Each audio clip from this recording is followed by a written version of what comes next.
When life throws you a curveball, how are you going to handle adversity? Welcome to the Fearless Mindset Podcast, where you're about to go on a journey as I interview security, business, and entertainment leaders on what it takes to stay fearless. I'm your host, Mark Ledlow, and enjoy today's episode. Hello, everybody. Mark Ledlow here with the Fearless Mindset Podcast. And we have a new guest that has not been on the show this year, 2024. And I'm excited to announce we have Roy Lemons here joining us from the East Coast. Out of the goodness of his heart, he wanted to inspire, impact our veterans and our military community. So Roy's very busy with his job and duties. And so he was able to scratch some time out. And General Flynn took the first spot. So we are here to discuss military, government work, all that type of stuff, and get to know Roy a little bit. Roy, thanks for coming on and sharing your story. Yeah, appreciate being here. Like what you do. Again, we love the veterans, transitioning law enforcement, anything we can do to help that transition. I'm always for it. Awesome. So take us back a little bit in your history. You served in the military, Army, and you did some high-level stuff over there.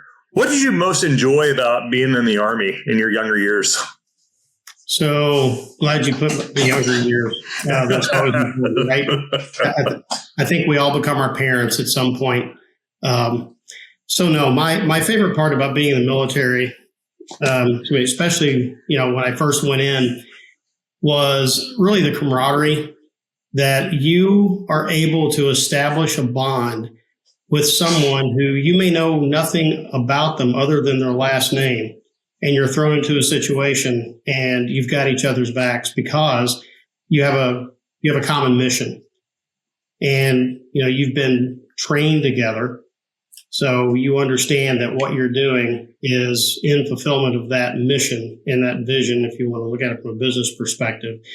But you don't get that in a lot of professions outside of like first responders. It's something that, you earn over time, but in the military, you don't have the luxury of time. You have a mission, you have a purpose, and, everybody gets behind it. So that part I really enjoyed.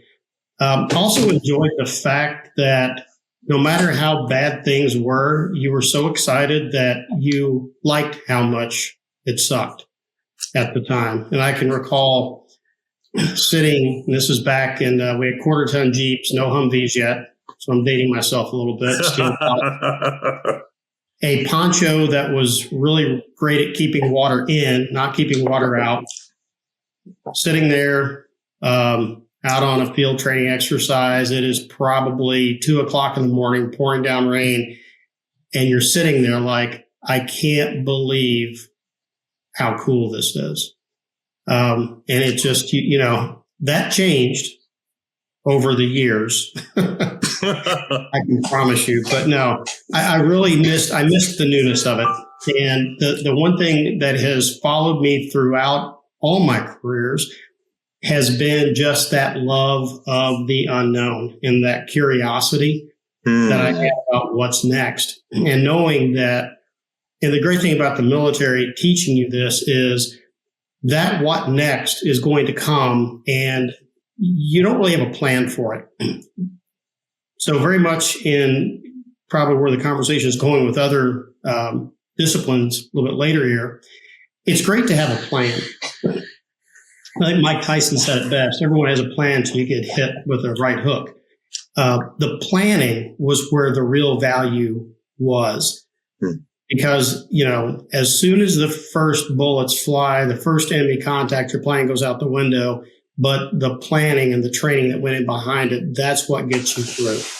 And that's what I've always appreciated. And that has really paid dividends to me throughout life, is no matter what life throws at you, either personally or professionally, you've got that ability to understand that, I've got enough skill sets I can bring to bear on this. I'm going to have all of them, but I have enough to get me to the next objective.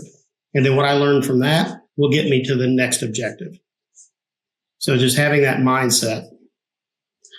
Building blocks, building a foundation. But I mean, I didn't know what delegation was until the Marine Corps. I had no idea. And then now running a company, I'm like, oh, that's what this is. Oh, I learned that in the military. Go back to back in your memory, and you go back to those skill set they taught you in leadership 101. Yep. What was the most frustrating for you in the military? What was the most frustrating part?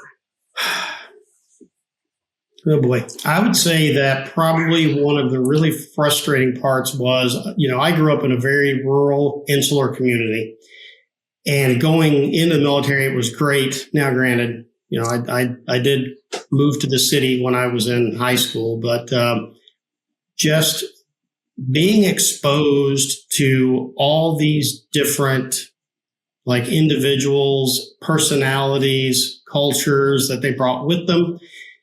And, you quickly found that even though you had a common purpose, there were individual cultures, even down to the squad level.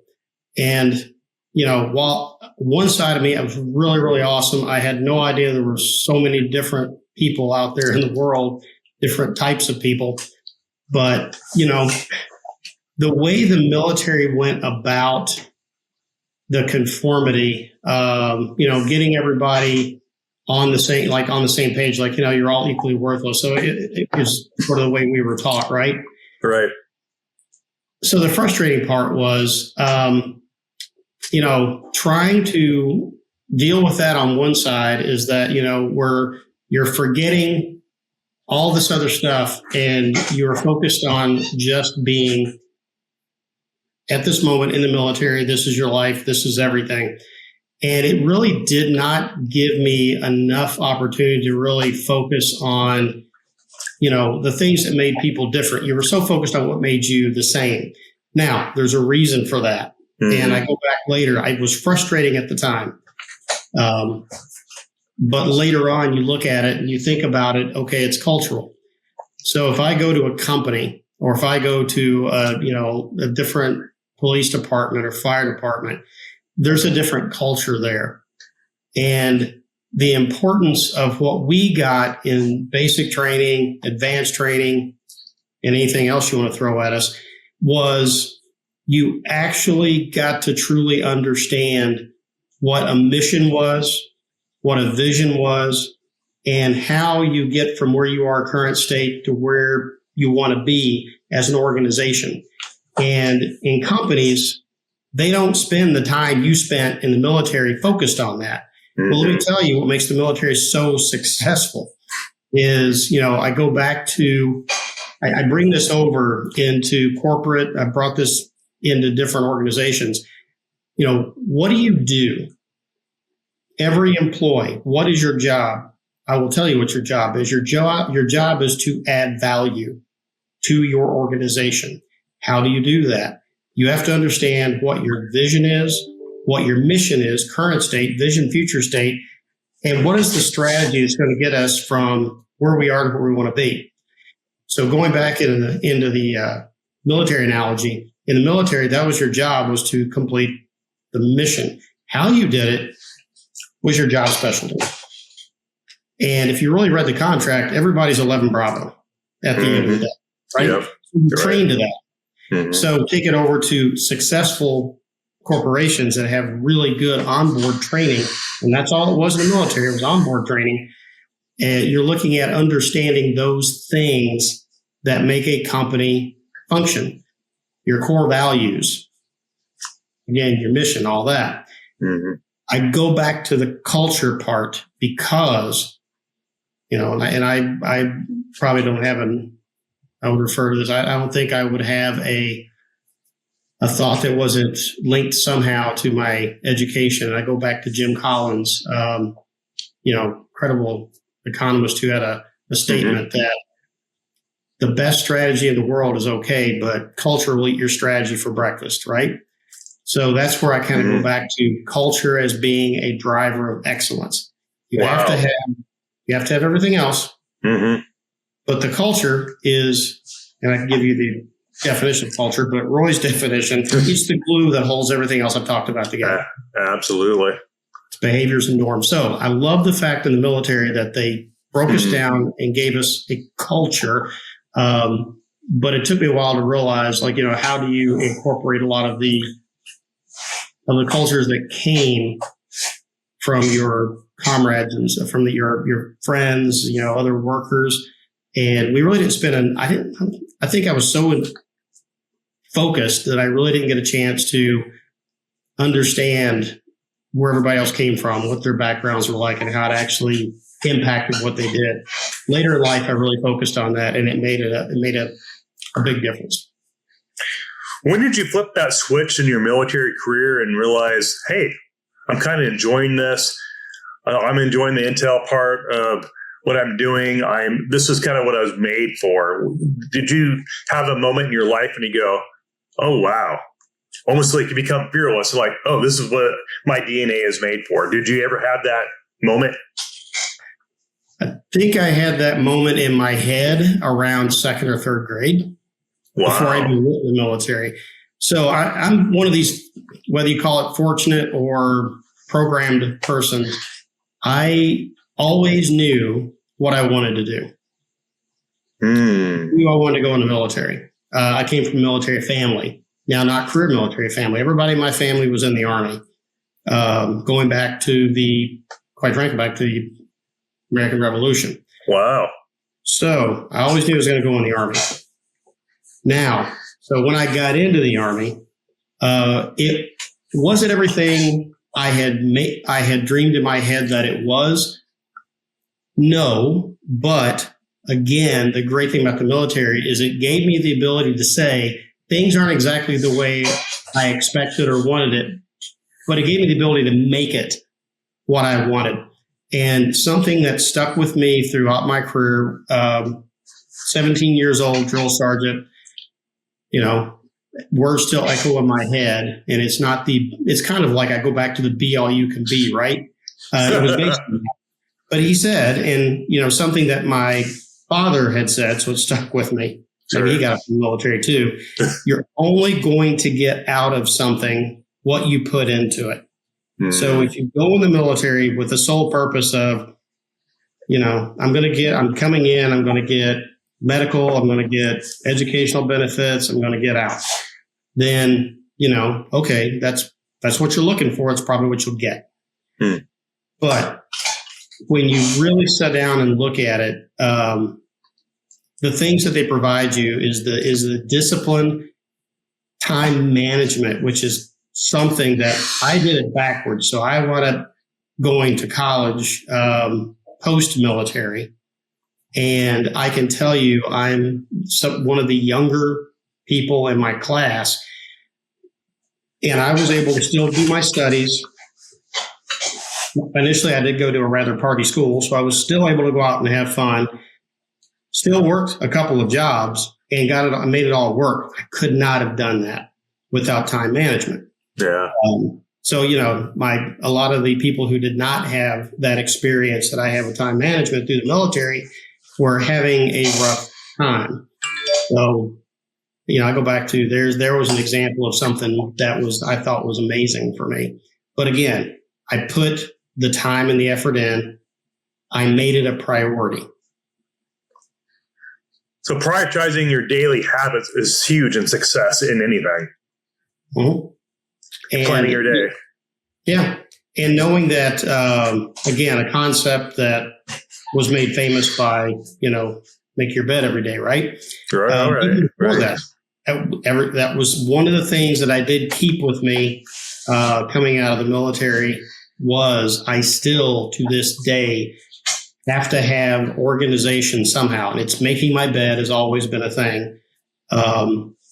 Having everything laid out on my sink, the way I've got it set up. And the reason I do that is because I may not have control over anything that happens in my day once I leave that door, but I do have control over that.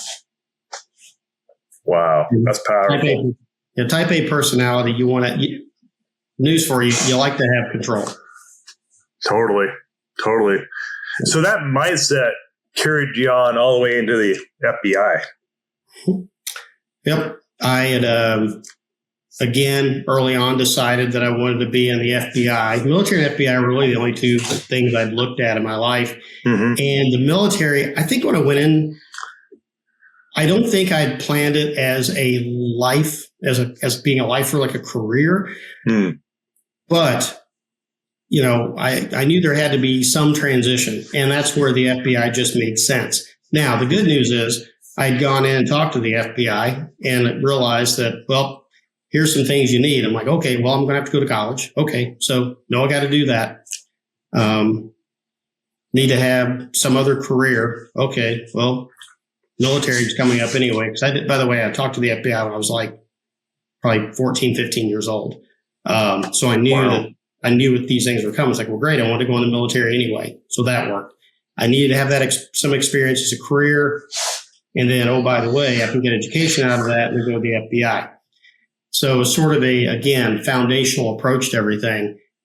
So I get into the FBI, and I will tell you that a lot of the skill sets I learned in the Army were actually very applicable to the FBI because, you know, it was still structured, highly hierarchical. And we could talk about organizational structure all day long. That's a different conversation. Right. But the things that were really valuable was, again, time management, setting priorities, and understanding, taking a look and saying, okay, what is the objective? What am I trying to achieve? And then how do I get there? So one of the great things about, you know, back in the day when I went in the FBI, you weren't given a lot of guidance when it came to doing something. Hey, here's something you need to do. Jump in.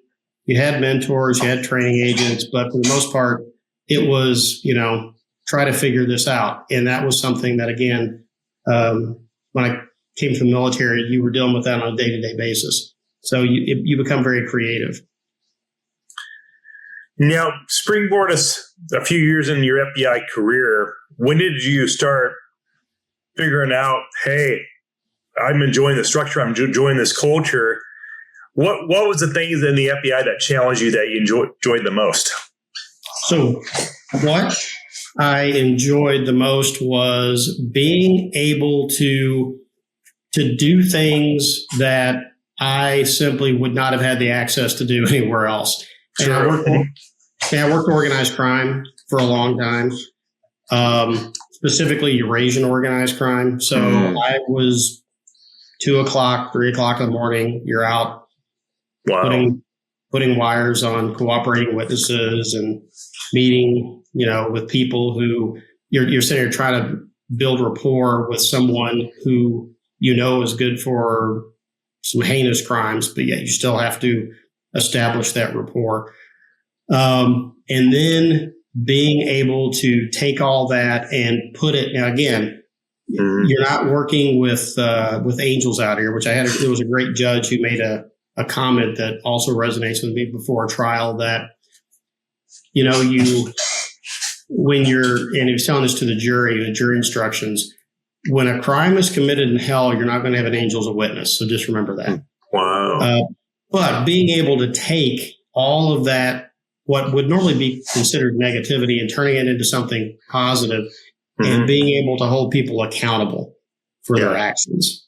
And that was the part that, you know, that's what you're driven by, is trying to, improve the safety of those who really sometimes don't have anybody else looking out for them. So again, loving it. Then 9/11 happens. That changed everything. Yeah. So the FBI I joined, a lot of people will say, well, the FBI transitioned over to an intelligence organization. FBI had always been doing intelligence. So it really wasn't, I think that's unfair. It was a cultural shift within the FBI. After 9/11? After 9/11. So I came in before 9/11, so I knew what that was. Absolutely. Right. And 9/11 changed that. So, but again, going back to what greater mission is there than being able to have an impact on global security, quite frankly? Mm-hmm. Right. So we did adapt. What is it? Clint Eastwood, famous from Heartbreak Ridge: improvise, adapt, and overcome. Yep. We did, and it went on to become very successful. And many of the great successes you never hear about, and that was another part about about not just the FBI, but most organizations in that realm, is the public doesn't always have the inside story to that, and that's okay. Because the public probably can't handle the true classified information that are flowing through the channels and the wires. Well, and that, and too, we talk about within the security industry, this operational security becomes a big deal because you're putting people at risk. So again, you're back in that protector role, which has been something I think anybody who's, been in the military or law enforcement, if you truly went in understanding that it wasn't a job, it was a calling. Right. You have a different mind, you have a different mindset, and you really have to be in that protector role because that's really what you're doing. Protecting U.S. interests, whether it be the national economy, whether it be our citizens, domestically, abroad. So, that part of it, that's how you make that transition because you were doing the right thing for the right reasons. And once, come to terms with that. So again, a lot of fun, really enjoyed it. And then at one point the switch became that, this is great what I'm doing. And I'd been in the military, I'd been in leadership roles, came in the FBI, and I was in an individual contributor role. Then came the opportunity to go back into leadership. So that was a pivotal point in my career that really started me down the trajectory that led me to where I am today. Now, here's a question. Your leadership training, on the job training in the military and in the FBI, was the institutional education you got from, getting your degrees, were they equal to or less than getting that on the job training? Which is more, what do you think was more valuable? So it's not a matter of more valuable. It's the combination of the two. So you do have the formal, and again, like basic training. You got an academy. When you go into leadership positions, you had in the military, whether it was PLDC, BNOC, ANOC, all the way up into the officer training. Yeah. And on, in the FBI, like most organizations, you do have some training. Mm-hmm. At the time, now I can only speak during the time I was in. Sure. The training that I got in the military was much more structured around formal. It was like formal education in combination with your day-to-day job.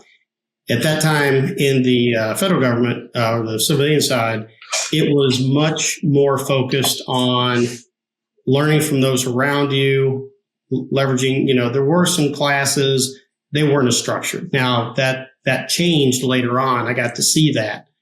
And I was, very good that they did that.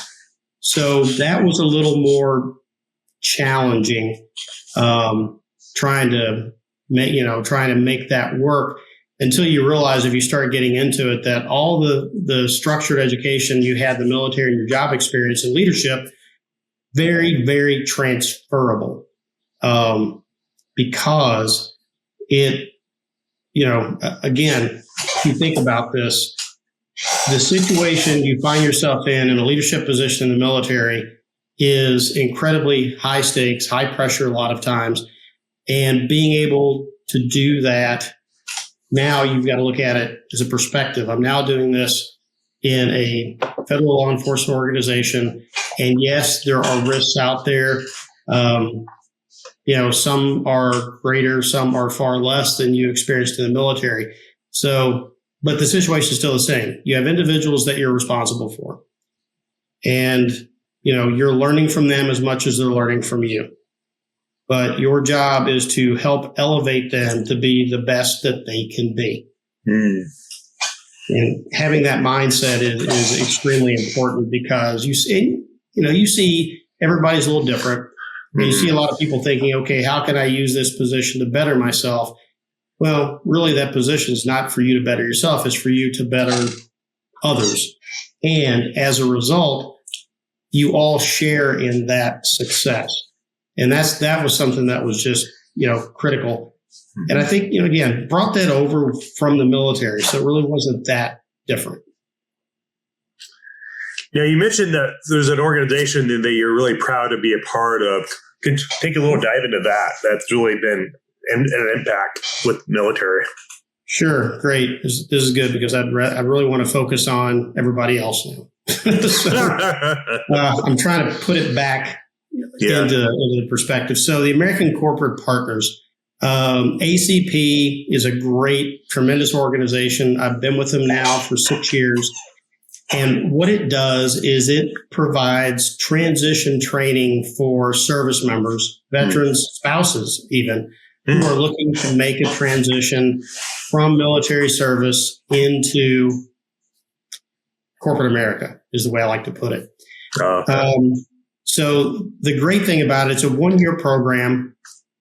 You are matched up with, as a mentor, you're matched up with a veteran or a transitioning veteran, and you set forth, again, what is our mission? What does our organization do? Our vision is to get you successfully transitioned. And that middle part is the strategy of how are we going to do this? What's our roadmap? And we really focus a lot on the building blocks of what are your personal goals? What's your comfort zone? Then we start looking at a skill set inventory. And next we talk about, okay, so how does your experience, what are those areas that are relevant to what you want to do? Then there's a little bit of education of, do you even know what corporate is, what's in the corporate world? And you don't, again, my area is in security risk management, but there are plenty of people who, are interested in HR or other areas. And it's okay, because part of the educational program talks about what is a business. How does a business operate? Right. And then how do you fit into this? Does this sound familiar? It's not that different. No. How do you fit in? What are the strengths you have? And then, we look at certain jobs that are already out there that sound really interesting. So what skills do you have that, match? Which ones are you missing? And if you're really interested in this, then how do we get you from point A to point B and filling those gaps? And then we actually do interview practice. And then where ACP really shines is the mentors. We have, and this is Roy's opinion on this, we have an obligation to help you succeed. So if, my job is to help you look at, companies. I mean, I go back to my starting conversation is location, compensation, gratification. Location, where do you want to be? Compensation, what do you actually need? Not what you're worth, but what are your needs? Only you know that. And then gratification is that whole, how happy would I be doing this job? Now, I think I did a post on this not long ago. It was actually very salient that I had a very wise man tell me that, that's getting all three is a unicorn. 2 out of 3, that's probably where you're looking. So and if you get all 3, hold on to it and don't let go. So what I find is location usually works. Some people are pretty open. Compensation, well, coming out of federal service, compensation looks pretty good because you've got a pension, or the private sector will just pay you more than the government would. The gratification is where a lot of people really fall down on getting what they want, because, I see this. If I go to work for an organization and the organization's mission is to make people in the organization at the top richer, that would be a problem, right? Well, guess what? Most companies really don't have that. If you really take a look at the core values in the mission statement, it is to provide a service to some group. Now, that's company. If you look at it from like I know my job is to add value to the company. I do that through my job, in this case, security risk management. So the biggest reason people leave companies outside of their manager is the fact that they just don't feel like they have a mission. This is mostly coming from law enforcement, military. I just don't have a mission. Well, guess what? Make your mission. You have tons of assets, and that's exactly, if you're at a security risk management, it's all about asset protection, people, property, equipment, reputation, brand. Your job is to protect that. So that's where we kind of go for, if I don't have that gratification because I don't feel like I have that mission, that's an excuse. Make your mission. Nice. Wow. My wheels are turning at 1,000 miles per second now. Just how you articulated that is like pretty amazing. You have a gift. And, it's leadership. It just goes back to let's talk about this in generalities, because I want to go now talking about the transition. So absolutely. So I was in the military. Somebody told me, Roy, I did this for like the last 18, 19 years, and how am I marketable? Okay, well let's look at this. Let's break this down for you. Let's look at areas when you talk about, okay, so I have to know, I go back to I try to keep things simple, threes. And it's human nature is very wired for threes. There's a lot of psychology behind it. I won't go into it. Just have to accept it. So you have to know your company, you have to know your customer, you have to know yourself. Those three things. So think about from the military. Who's your customer? Well, taxpayers, right? It was people sign your check in some aspects. Sure. So you understand what they are expecting. You understand your organization. We've already spent half an hour talking about that. Know yourself. So, understanding what are my strengths, what are my weaknesses, and then, what are some opportunities out there for me, and then what are threats to that opportunity? It's a business SWOT analysis. But if you take that and you go into it, okay, say now, I know I need skill sets. So let me look at a simple job posting. So let me tell you things I may find on there. And I'm going to get away. I'll talk about security a little bit. I really want to focus on business. Business development. Roy, I can't do sales. Really? Funny. Have you ever had to convince a supervisor or somebody else to give you something of value in exchange for something else? Like, for example, I'll give you a classic example from the military. I had to go to the range. I've got 60 soldiers and I need, let's say 10,000 rounds. Well, sorry, Roy, last time you only took out, you took out 10,000 rounds, you turned in 2,000. So guess what? You're only going to get 8,000 this time, right? But being able to work with them and find, like, listen, I need this. How can I do this? What can I do? If you're in, other things, if you're in any type of like liaison advisory when you're in the military, whether you're in civil affairs, if you're like, a special operations force, your purpose is to be able to convince people, winning hearts and minds, right? So you're in that business. In law enforcement, you are having to convince somebody to give up other gang members, family, friends, oftentimes not even for anything like payment. So, you've had to convince a boss to support a case. You had to convince an attorney to take the case and prosecute it. Nobody knows business development better than you do. True. You've just never been told that's what you're doing. Talk about finance, budgeting. You're masters at budgeting because, and it's not always in money, but I'm going to a field. I'm going on a mission. What do I need to take with me? How do I go get that? How much can I take? How much can I not take? Logistics, you can also apply it to finance. I want to give you a classic example from a spouse. We're going a little off here, but all good. Spouses are also within, again, ACP will support military spouses. And this was not mine, I'm sad to say, but it was an interview I'd watched of an individual sitting down talking to a spouse who was looking to go back into the workforce after 10 years. So, okay, tell me about your life. Why did you get out of the workforce? Well, my husband is a vice president at a company, and we've got 3 kids. Okay, so your husband, is he gone a lot? Yeah. Do you manage the budget at home? Yes. And vacations, you plan all that? Yes. You get kids to swim, to soccer, all this? Yes. It's like, okay, let me tell you what you're good at. You're good at budgeting. You manage, how much does your husband make? She actually shared, it was like $500,000 a year. You manage a $500,000 budget. Yeah.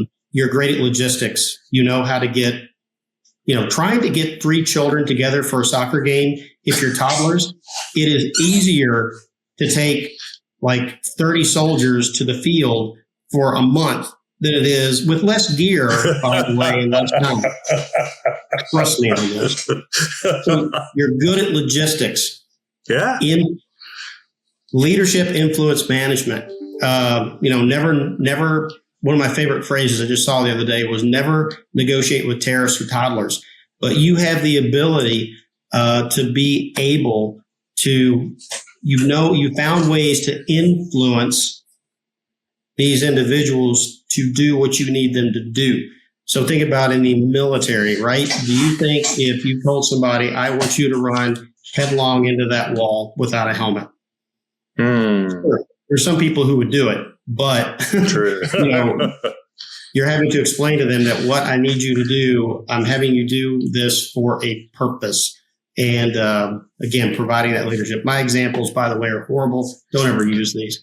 Other things you can do on transitional skills in the security realm, physical security.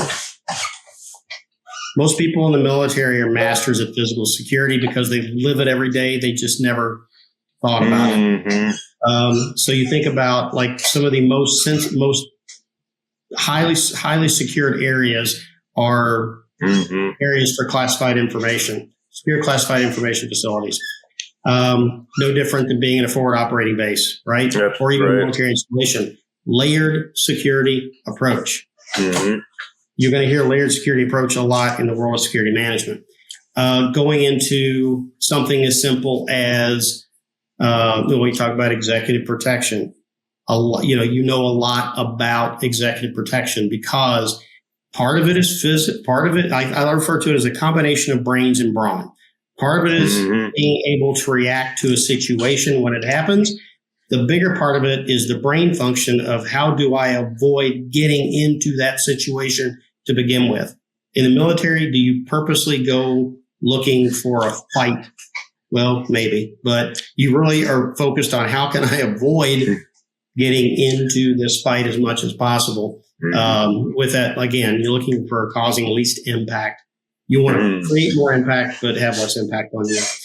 The other area, there's so many other areas you can go into, but again, you've got a lot of transferable skills. Just again, no one's ever told you that. So we talk about business, right? Your job is to add value. Well, businesses are simple. There's books written on how, go get an MBA degree. You don't have to. Make it really easy. There you go.